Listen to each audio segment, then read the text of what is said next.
February 18, 2026. Paris prosecutors just opened two massive investigations into Jeffrey Epstein's French connections, and they're calling on victims worldwide to come forward.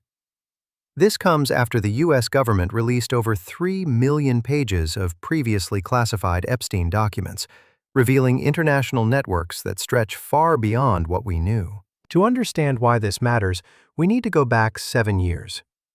Jeffrey Epstein died in a Manhattan jail cell in August 2019 while awaiting trial on sex trafficking charges.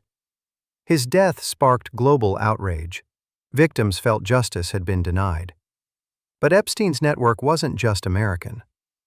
Jean-Luc Brunel, a French modeling agent and Epstein associate, was arrested in Paris in 2020.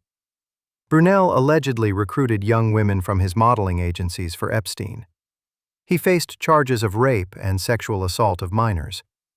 But in February 2022, Brunel was found dead in his Paris jail cell, another key figure gone before trial. The French investigation seemed to stall. Victims and advocates worried that Epstein's international connections would remain buried forever. That changed dramatically in recent weeks when the Biden administration released the largest cache of Epstein-related documents in history. The document release is unprecedented in scope. Over 3 million pages, plus thousands of videos and photographs. These weren't just flight logs or address books. These documents contained detailed financial records, communications, and evidence that painted a picture of an international operation. French authorities couldn't ignore what they found. The documents revealed extensive French connections that had never been fully investigated. Properties, financial transactions, and potential victims all pointed to crimes committed on French soil. This wasn't just about what happened in New York or Florida. This was about a global network that operated across borders. Within days of reviewing these documents, French prosecutors made their move. They announced not one, but 2 separate investigations. The first focuses on sex crimes, rape, sexual assault, and human trafficking. The second targets financial crimes, money laundering, tax evasion, and organized criminal activity. This dual approach shows French authorities understand this wasn't just about individual predators, but about a sophisticated criminal enterprise. The first major figure caught in this new investigation is Jack Lang, one of France's most prominent cultural figures.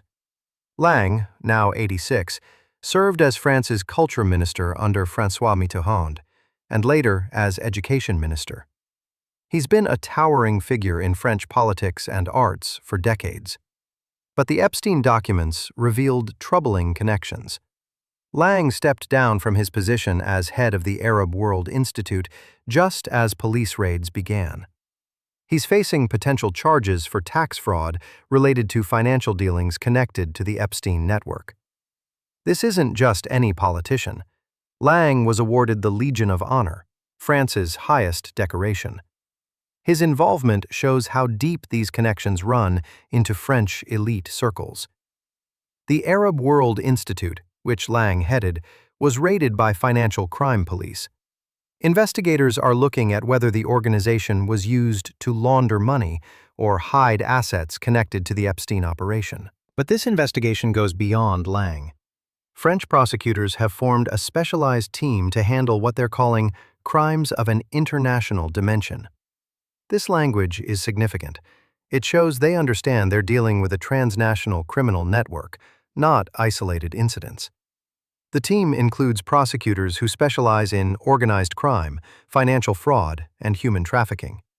They're working directly with Europol and have established communication channels with U.S. authorities who released the documents.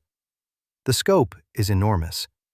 Investigators are looking at properties across France that may have been used for trafficking.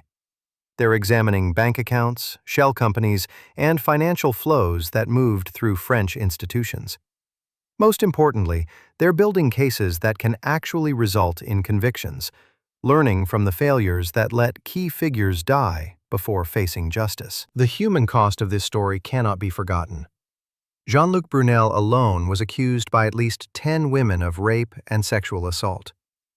These weren't anonymous allegations. These were detailed testimonies from women who came forward despite enormous personal risk. Many of these victims never got their day in court because Brunel died before trial. Now, French prosecutors are making an unprecedented public appeal. They want victims to come forward. This is unusual in French legal culture, which typically handles such cases more discreetly.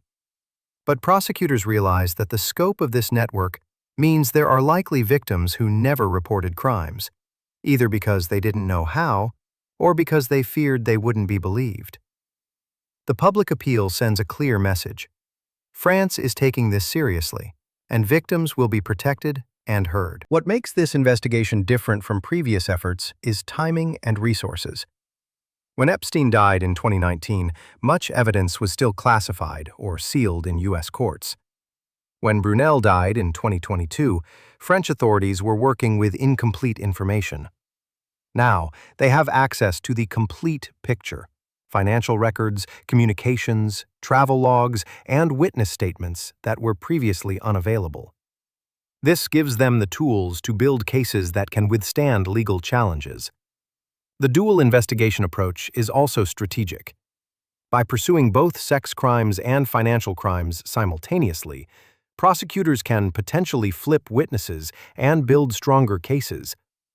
Financial crimes often have longer statutes of limitations and clearer evidence trails. The implications extend far beyond France. This represents the first major international expansion of Epstein investigations since his death. Other countries are watching closely to see if France can succeed where previous efforts failed. If French prosecutors can secure convictions, it could encourage similar investigations in other countries where Epstein had connections. The modeling industry connection through Brunel also raises questions about how trafficking networks exploit legitimate businesses.